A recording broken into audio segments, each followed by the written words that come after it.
Warning, this content may be disturbing to some audiences. Subscribe, if you dare. My husband began surreptitiously going to strip clubs. Hey everybody, welcome to ANECDOSED. People ask Reddit. Husbands and wives that got divorced after 20 years of marriage. What made you decide to change your mind after all that time? Number 1. I will be one of the few that speaks from experience.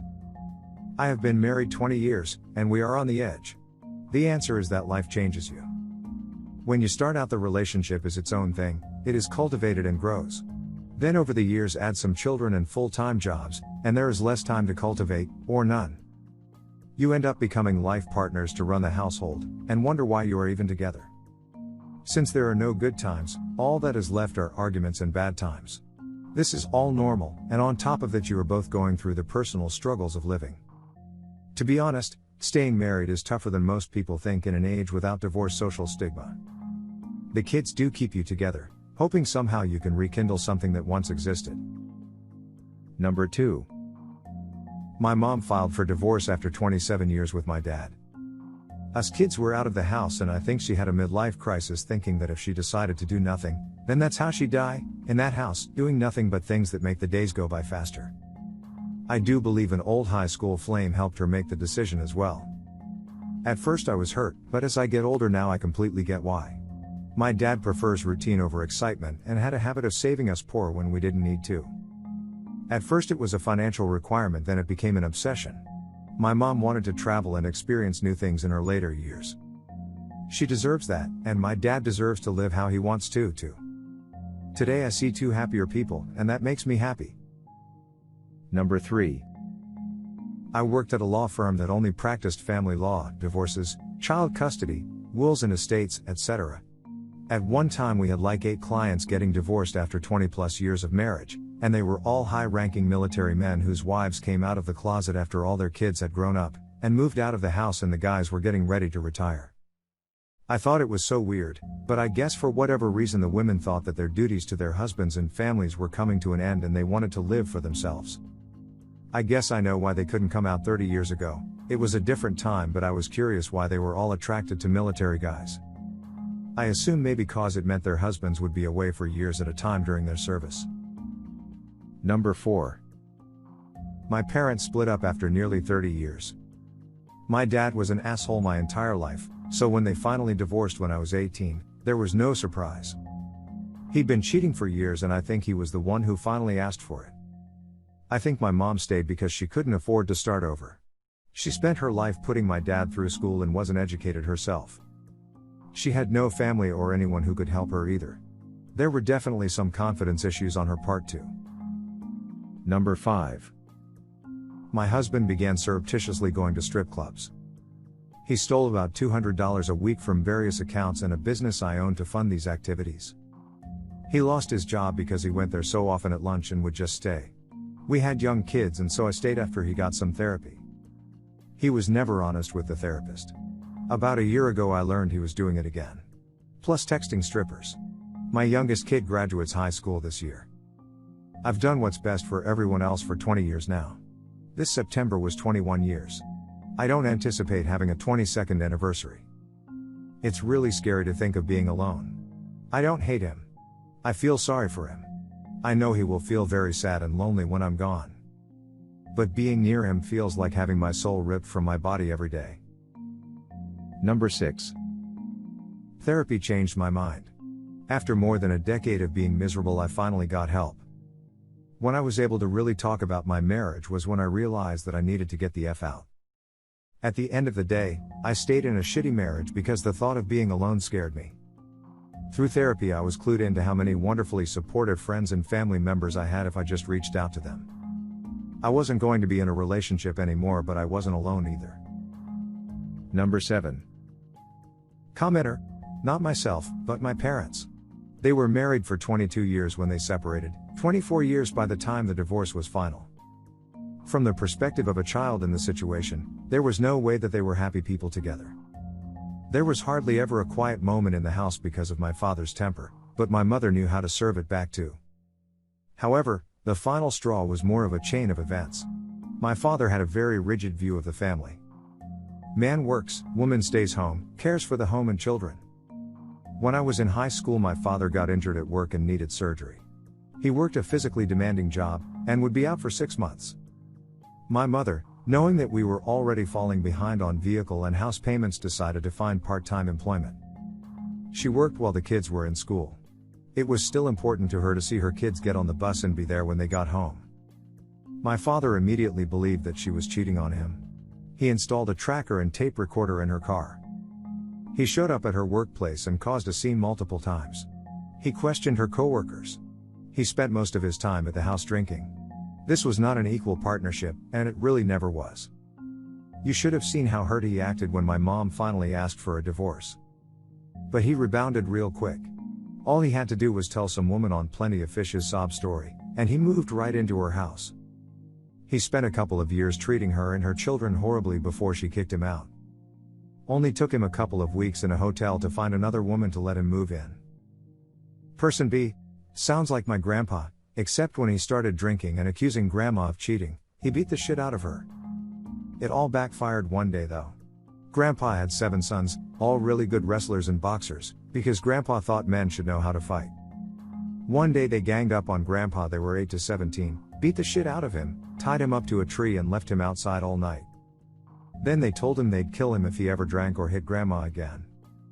It's crazy to me because I only ever got to meet the nice version of my grandpa who didn't drink. Number 8. Parents divorced after 25 years when my mom had what we thought at the time was a midlife crisis. She told my dad by draining $3,000 from the joint checking account to fund her divorce lawyer. 6 years later they were officially divorced since she blew through that money on different lawyers that kept firing her as a client. We later ruled out midlife crisis when her behavior started to become more odd, erratic, and paranoid. She was in her early 50s when this behavior started. Now we, myself and my sister-in-law with psychology experience, think she is late onset bipolar, and I say think since we can't get her officially diagnosed since she believes nothing is wrong with her. She lives in NY and it is super hard to commit someone there unless they are a danger to themselves or other people. She's not dangerous, just can't hold down a job and lives in her car due to her own insubordinate sporadic paranoid behavior but blames everyone else. No, she's not a narcissist, just mentally ill since she was never like this when we were growing up. She was very selfless and caring when she was younger. Number 9. My parents got divorced after 22 years of marriage. They were never in love and didn't even like each other. They had me and then my sister a few years later and wanted to stay together for the kids. 12 years after I was born they had my brother and that kept the cycle going. I wish I could say they are happy now, but they still like to cause trouble for each other. We're due with our first child soon and then they're gonna have to figure out how to be grandparents together.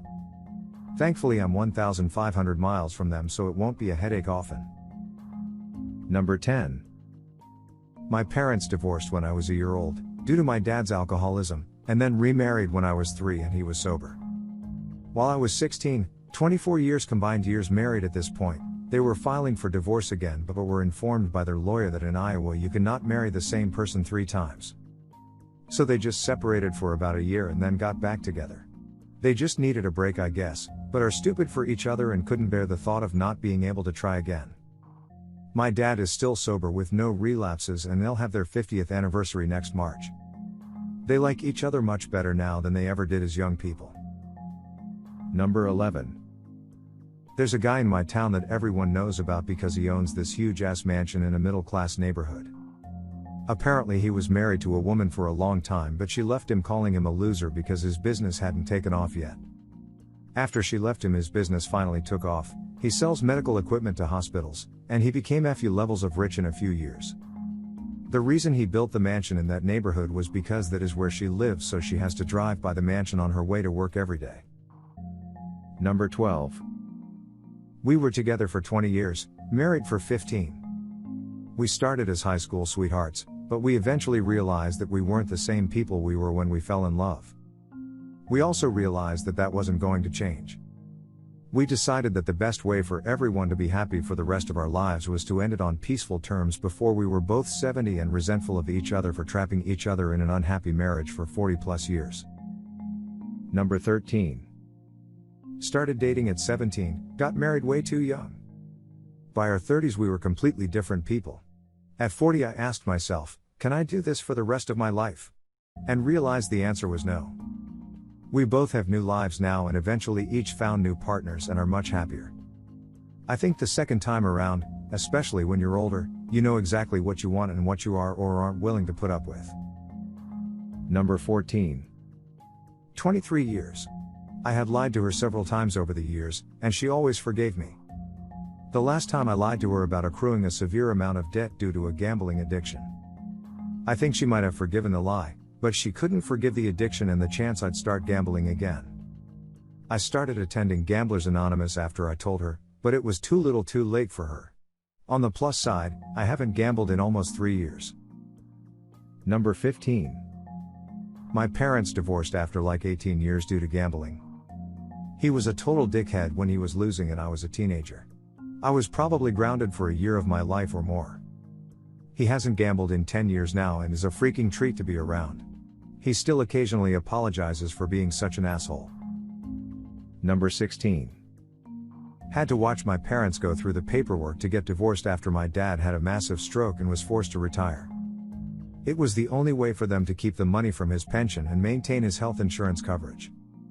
My parents got a divorce of convenience so Pops could make the mortgage payments and get his insulin.